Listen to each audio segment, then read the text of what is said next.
Je m'appelle. En juin 2014, j'ai eu une altercation avec mon père. Suite à cela, quelques jours plus tard, je suis allée vivre chez un copain, Ted.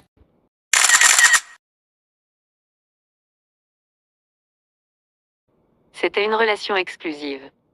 C'est-à-dire que je lui devais tout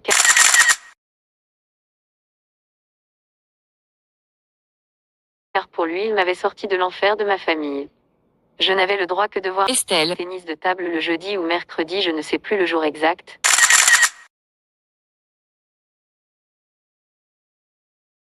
mais uniquement à des horaires fixes. Il n'a pas voulu que je finisse mes cours en juin mais en août pour mon bien-être mental, soi-disant.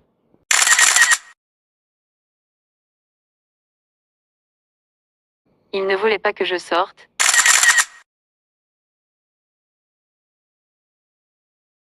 car je devais rester à la maison garder son chien loup.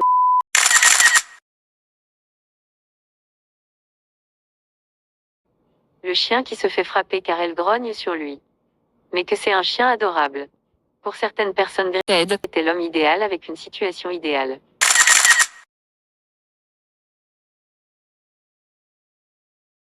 Bref, l'homme parfait aux yeux de tous.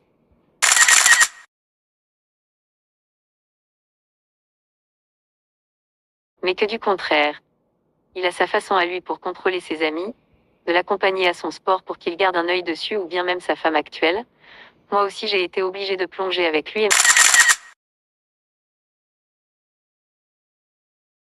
m'intéresser à sa passion, même si lui, jamais il ne s'est intéressé à ce qui me passionne. Peu après nous sommes allés en Espagne location appartement loin du centre pour éviter ma famille.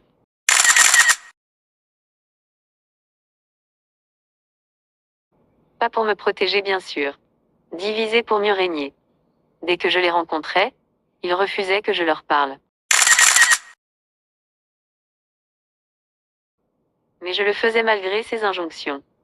En cachette, qui avait confiance en moi et qui voyait que ça n'allait pas. Elle essayait de me faire parler et voyait que je n'allais pas bien auprès de lui. Il voulait contrôler ma vie car j'avais eu un passé minable, ou du moins c'est ce qu'il avait réussi à ancrer en moi.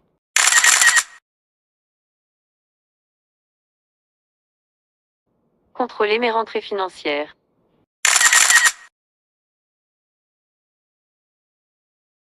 Femme indépendante que j'étais, je ne le supportais pas. Je n'étais pas une bonne femme pour lui car je ne voulais pas faire son ménage, repassage, quand il le désirait ou bien même rester à la maison pour garder juste le chien. Il arrivait à bien gérer pour que je paie des factures ou des retards qu'il n'avait pas les moyens de payer, mais qu'en parallèle le petit prince s'autorisait des cadeaux hors budget comme ordinateur de plongée, montre, accessoires de plongée matériel, et ce pas occasionnellement, chaque mois. À 20 ans je sortais juste des études et je travaillais en étudiant. Car j'ai dû arrêter pour être auprès de lui photographe sportif.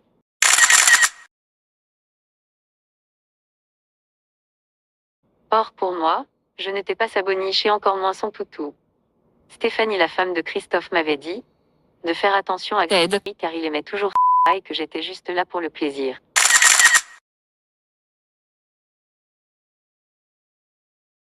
Le temps que ouvre les yeux sur leur amour.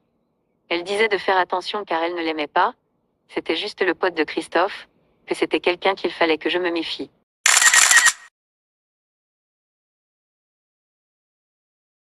Le lendemain, j'ai sonné à son travail et un collègue m'a confirmé qu'il ne travaillait plus depuis un bout de temps et qu'il allait chez sa copine. Ce jour-là, je suis partie, ça m'a libérée d'un poids. Par contre les menaces concernant ses amis ont fait que commencer. Couper les liens avec tout le monde, je n'ai pas eu le choix à vrai dire vu que ça s'est fait naturellement après une infinité de médisances et des mensonges à mon égard.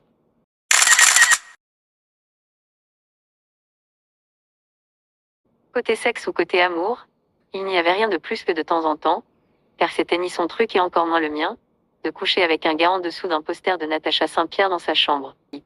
Quand il me croise maintenant en Espagne, il en est tout autre. Il essaie de m'éviter, que sais-je? Je n'ai jamais rien eu à me reprocher encore moins dans cette relation. Je réussis ma vie pleinement et sans lui. Il va tomber sûrement sur cette lettre concernant notre relation mais pour moi, tu n'as jamais existé dans ma vie. Il peut aller voir la police. La police sera vite au courant. Je suis également bien entouré. Et je n'ai pas peur des représailles car je ne fais que relater les faits de cette relation qu'on appelle toxique. Juste je ne veux en aucun cas qu'il fasse du mal ou qu'il ait de l'emprise sur d'autres femmes. À 30 ans on mûrit et on arrive à mettre les mots sur ce qu'il s'est passé. Kiki et Stéphanie ou bien même les amis qui lui semblaient proches en sont témoins de la relation toxique qu'il peut avoir sur ses amis ou petites copines. Résultat. 13 points caractéristiques sur 30 ont pu être retrouvés plusieurs fois dans ce témoignage. 22 points au total qui caractérisent le pervers narcissique vu précédemment. Ça fait beaucoup sur 4 minutes. Mais ce n'est encore rien par rapport au deuxième témoignage qui est encore plus flagrant. Voir chapitre suivant.